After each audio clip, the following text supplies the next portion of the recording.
Greetings, everyone. Pete Pardo here from Sea of Tranquility. Welcome to day 12 of albums that are 50 years old in 2023 as we look back to 1973, celebrating 31 albums that turned 50 years old this year. Some great albums from 1973. Lots of really great albums. Before I do go to my pick today, I forgot to mention yesterday, I tried to do the chart positions of some of these albums as well. And yesterday I forgot to mention on the Quadrophenia episode, the Who's Quadrophenia, that album is platinum, certified platinum, and made it to number 2 on the actual Billboard charts, and I also believe it made it to number 2 on the UK charts as well. So big selling album, maybe not the most massive selling album in the Who's history, but a great one nonetheless. So today we're going to take a look at another fantastic album from 73, released November 19th, 1973 for Manticore label, produced at Vision and Olympic Studios in London, England. Produced by Greg Lake. Of course, talking about ELP. Emerson, Lake and Palmer, Brain Salad Surgery. That's right. H.R. Giger, cover art. Fantastic. I mean, the guy was a one of a kind. Is a one of a kind, I should say. So this is, like I said, was released in November of that year.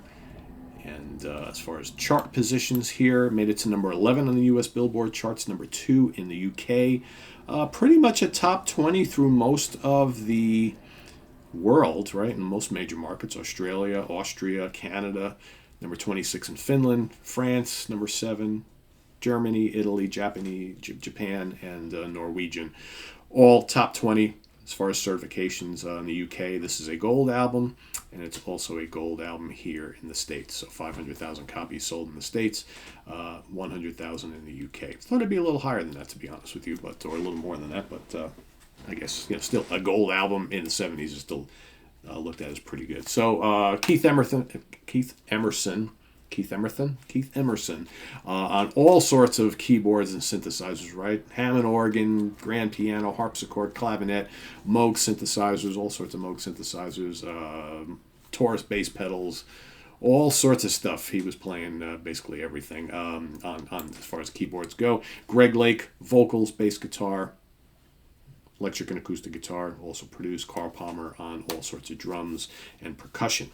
So, of course, this album is best known for the Carnival 9 lengthy suite, right? Which is you have a part 1 and part 2. Carnival 9, first impression part 1, first impression part 2, second impression, third impression, right? So 4 parts there, which takes up, side 2 of the LP, the original LP. Although first impression, I think on the original album, I never had the original album. I've only had the CD. I believe it was Jerusalem, Toccata, Still You Turn Me On, and Benny the Bouncer, along with Carnival 9 First Impression Part 1 on side 1 of the album, I believe. Although that doesn't make a hell of a lot of sense. But when you look at like the length of the the songs, that's probably the way they had to do it. I'm guessing. I don't know. Like I said, never had the vinyl of this, but only ever had the CD.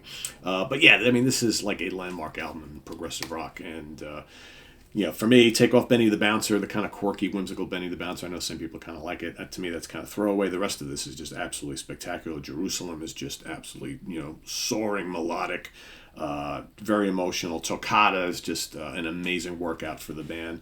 Still You Turn Me On is a cool kind of like little mystical, mysterious ballad from Mr. Greg Lake with a great vocal on that. Great acoustic guitar work. Love the keyboards on it as well.